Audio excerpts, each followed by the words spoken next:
Hoy vamos a adentrarnos en la increíble historia de un filósofo y matemático que se propuso gobernar una de las ciudades más caóticas del mundo.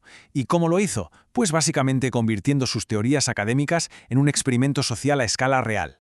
Y todo parte de una pregunta que parece casi de ciencia ficción. ¿De verdad puede un profesor enseñar a toda una ciudad a comportarse?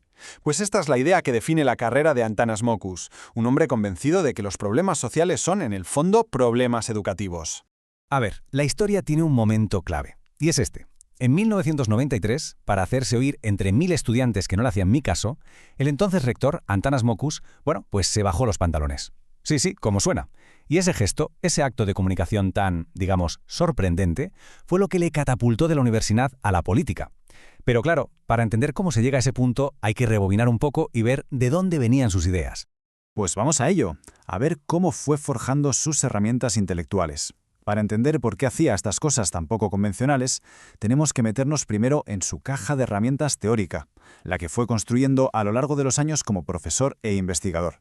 Fijaos en su trayectoria. Empieza en el mundo superpreciso de las matemáticas en Francia. Luego cofunda un grupo para estudiar cómo se enseñan las ciencias. Publica una crítica a lo que él llama taylorismo educativo, ya veremos qué es eso. Y culmina con un máster en filosofía.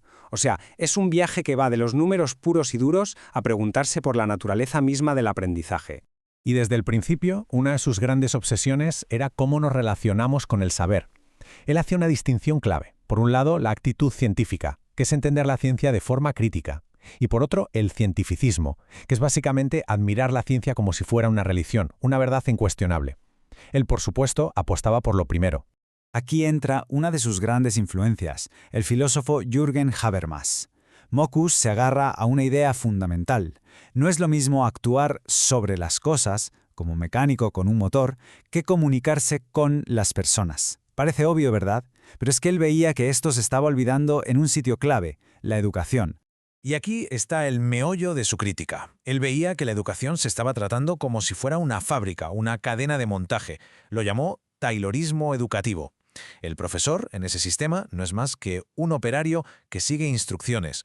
Mokus decía, no, la educación tiene que ser un proceso de comunicación, de entendimiento mutuo. Bueno, pues de la teoría a la práctica. En 1991 le llega la oportunidad de oro para poner a prueba todas estas ideas. Lo nombran rector de la Universidad Nacional de Colombia. Vamos, el laboratorio perfecto. Y lo que hizo fue aplicar su filosofía a rajatabla. Lanzó una reforma académica con un objetivo claro, que la universidad se centrara en investigar y en pensar críticamente. El método, la flexibilización curricular.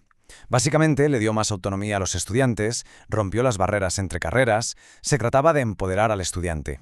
Y volvemos al famoso incidente del auditorio, a ese acto de comunicación tan extremo. Lógicamente, le costó el puesto, pero Mokus, lejos de retirarse, hizo todo lo contrario. Pensó, si esto funciona en la universidad, ¿por qué no probarlo en un laboratorio mucho más grande y caótico? Y así es como decide dar el salto a la alcaldía de Bogotá. Y lo consigue. En 1994 es elegido alcalde. Y desde el primer día su enfoque es radicalmente distinto. Para él, los tremendos problemas de Bogotá, la violencia, el caos, no eran simplemente un asunto policial. Eran, en su raíz, un gigantesco fracaso de comunicación. Un problema pedagógico. Lo primero que hizo fue un diagnóstico. Y fue brillante. Dijo que en Bogotá había un divorcio a 3 bandas. Por un lado está la ley, por otro, la moral y finalmente la cultura. El problema era que en Bogotá estas 3 cosas iban cada una por su lado. La gente se saltaba la ley sin problemas si su conciencia se lo permitía o si simplemente todo el mundo lo hacía. Así que, ¿cuál fue su solución? Un concepto que se hizo famoso, la cultura ciudadana. Un programa gigantesco para volver a alinear esas 3 esferas. Y la herramienta para conseguirlo no iba a ser la policía ni las multas, sino la pedagogía. Iba a enseñarle a la ciudad a convivir. Y para hacerlo, echó mano de conceptos académicos que ya conocía bien. Utilizó lo que se conoce como pedagogías invisibles. A ver, la pedagogía visible es la del cole de toda la vida, jerárquica, con reglas claras. La invisible, en cambio, es menos formal, se basa en la comunicación, en aprender las reglas a través de la interacción social.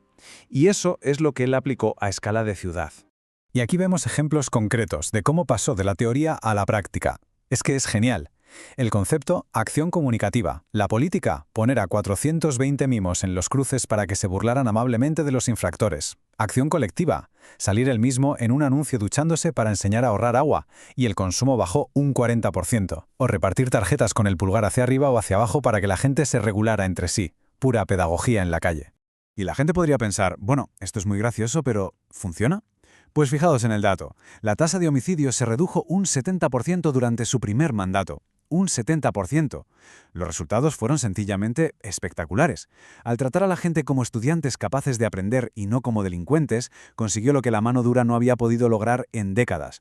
Pero ojo, porque su objetivo final iba mucho más allá de reducir el crimen o arreglar el tráfico. Lo que Mockus quería era cultivar un nuevo tipo de ciudadano, uno preparado para navegar la complejidad del mundo moderno.